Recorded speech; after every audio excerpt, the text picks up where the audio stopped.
Bonjour à tous, c'est Antares et aujourd'hui je ne vais pas vous présenter une réplique, mais je vais bien vous en présenter une deuxième. J'ai décidé de vous présenter deux répliques. Alors vous me direz c'est les mêmes mais c'est pas la même couleur, mais vous verrez qu'il y a quelques petites différences. Donc oui, c'est bien deux MP9 de chez Smith & Wesson, donc fabriqué par VFC pour Cybergun. Donc on a l'avantage d'avoir les marquages officiels et de le payer un peu moins cher que le Tokyo Marui. Alors tout de suite, pourquoi choisir le VFC et pas le Tokyo Marui? Parce que déjà son prix. Ça c'est une première chose. Après, bon, si on retire le prix, moi personnellement les cuirasses plastiques, je dis pas que c'est pas bien, hein, mais moi j'ai du mal. J'ai du mal, je sais pas pourquoi, j'ai pas confiance. Pourtant j'ai testé, j'ai eu l'occasion de tester un MP9 Marui. Il était très bien, il n'y a pas à dire. Mais je sais pas, c'est un truc où j'ai du mal. Donc du coup j'ai préféré craquer pour le VFC. Alors, pour vous dire du coup tout de suite ce qu'on retrouve. Donc quand on achète un MP9, que ce soit le noir ou le tan, on retrouve le même contenu de boîte, c'est juste suivant les pièces, il y a quelques trucs qui changent de couleur. Donc quand je parle qui change de couleur, je pense surtout au dosseret additionnel. La réplique est d'origine montée avec un dosseret en médium.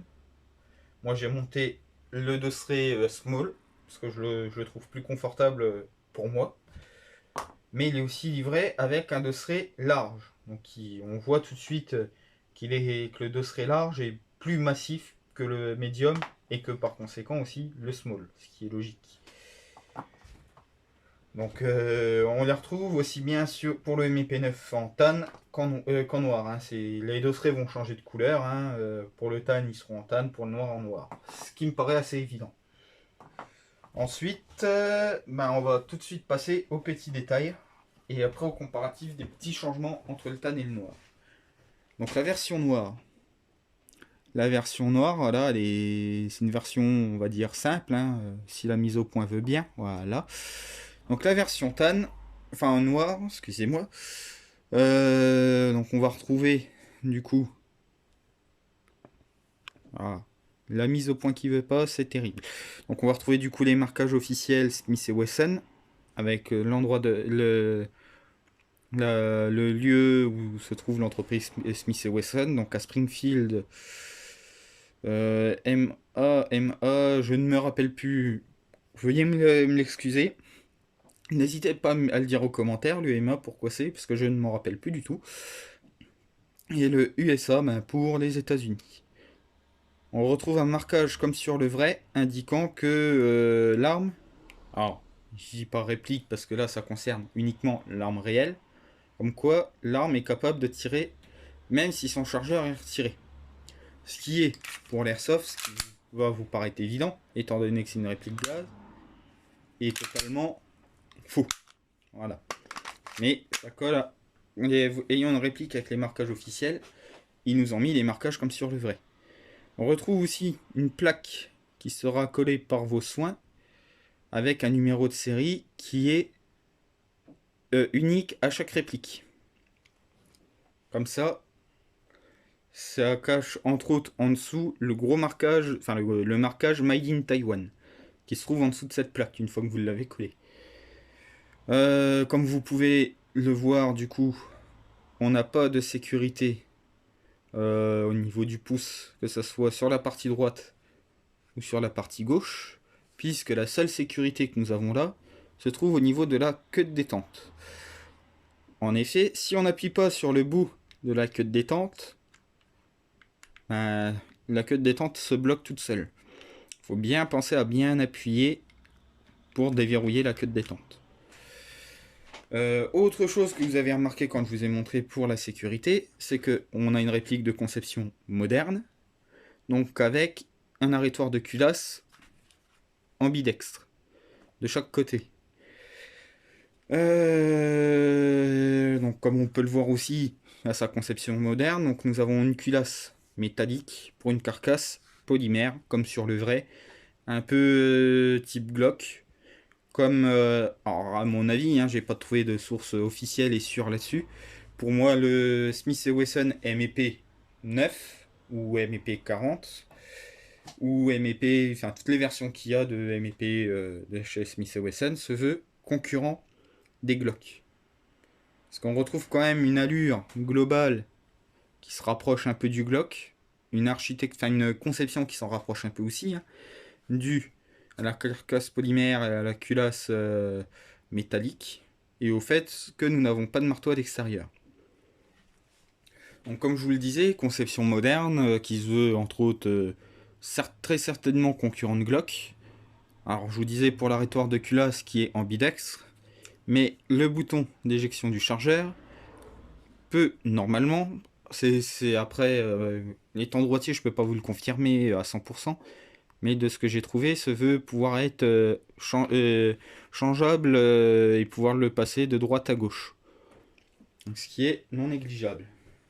Ce qui fait que nous allons maintenant partir sur l'autre côté de cette réplique, où nous allons retrouver du coup nos strips de préhension, notre logo Smith & Wesson, si la mise au point ne s'en va pas, c'est encore mieux. Un marquage stainless qui correspond en fait au vrai, qui n'a rien à voir pour nous étant donné que notre culasse est très certainement en Zamac. Et le marquage MEP pour Military and Police avec le numéro du calibre, le calibre 9 mm, que l'on retrouve également au niveau du canon externe. Le logo MEP et Smith & Wesson est aussi sur la poignée, sur de la réplique et de l'arme réelle, qui est quand même très bien fait. Voilà. Ensuite,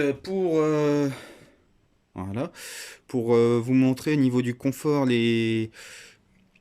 tous les endroits de manipulation et tout sont très confortables, un peu type caoutchouteux, surtout sur le dosseret. Mais on retrouve le même stippling, j'ai pas d'autres mots, sur l'avant et sur le bouton d'éjection du chargeur. C'est très confortable, ça agresse pas les mains, on le sent bien, on le tient bien, sans que ça agresse. Et ça, je trouve ça juste magnifique. Ensuite, sur la version noire, qui marquera également la plus grosse différence entre le noir et le tan, donc on a nos organes de visée qui sont avec des petits points blancs. Voilà. Comme on peut le voir, point blanc, point blanc. Et c'est ce qui va marquer en fait la plus grande différence entre la version noire et la version tan. Puisque la version tan, quant à elle, a des organes de visée type fibre optique verte, avec ouverture pour la lumière sur le haut. Voilà. Alors qui du coup en extérieur fonctionne très bien, mais en intérieur, étant donné que on a moins de lumière qui arrive, on voit beaucoup moins. C'est pour ça que je privilégierais plus le noir pour le CQB et le tan pour la forêt ou les parties un peu plus en extérieur. Alors ensuite, pour vous montrer aussi la différence avec les organes de visée, alors si ça veut bien, voilà. On voit tout de suite sur la version tan que nos organes de visée sont un peu plus hauts que sur la version noire. Mais sinon après, globalement, ce sont les deux mêmes répliques, hein, c'est juste la couleur qui change.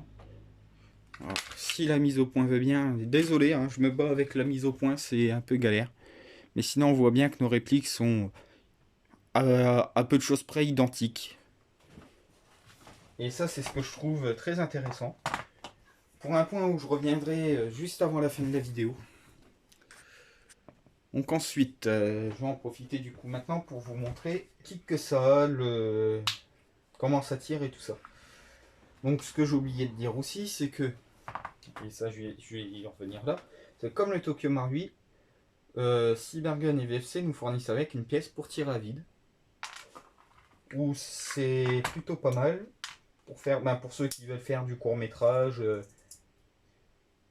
et tout ce qui s'ensuit. Quand on le met bien, c'est mieux. Et quand on ne le met pas bien, eh ben faut recommencer. Hop. Et J'ai réussi il y a 5 minutes, maintenant je galère. Voilà. Donc on a notre pièce pour tirer à vide.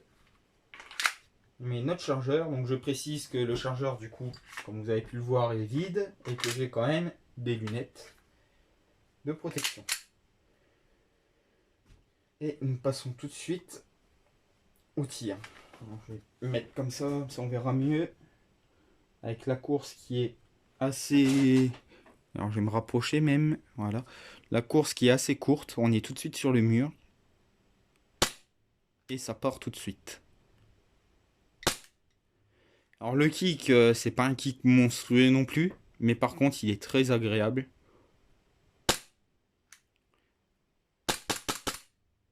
Voilà. Et étant du VFC, VFC m'ont bien caché des petites fonctionnalités complètement inutiles en partie. On a un petit écran ici que l'on peut tourner et qui nous débloque un petit mode automatique caché. Voilà.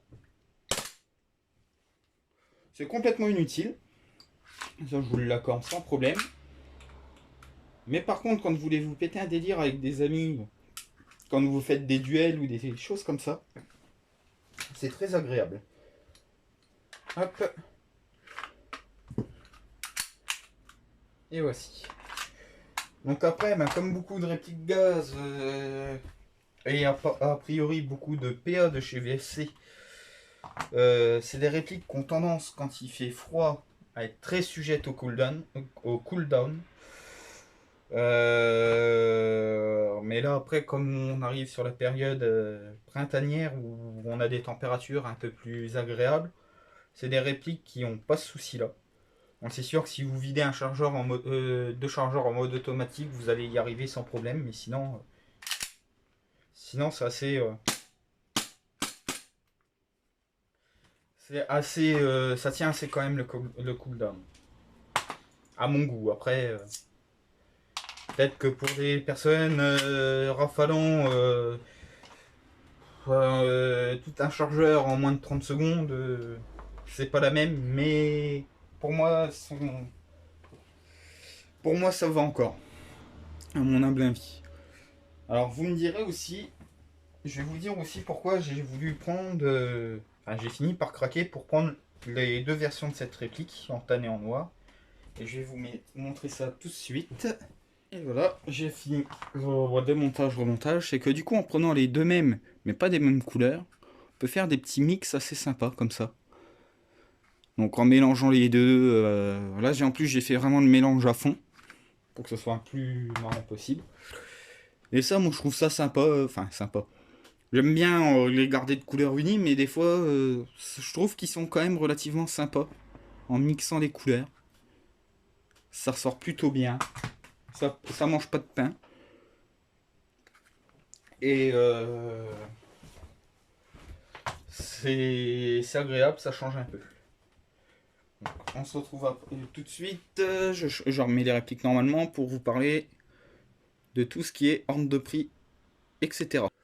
Et donc voilà, avec nos deux belles répliques remontées dans leur couleur originale.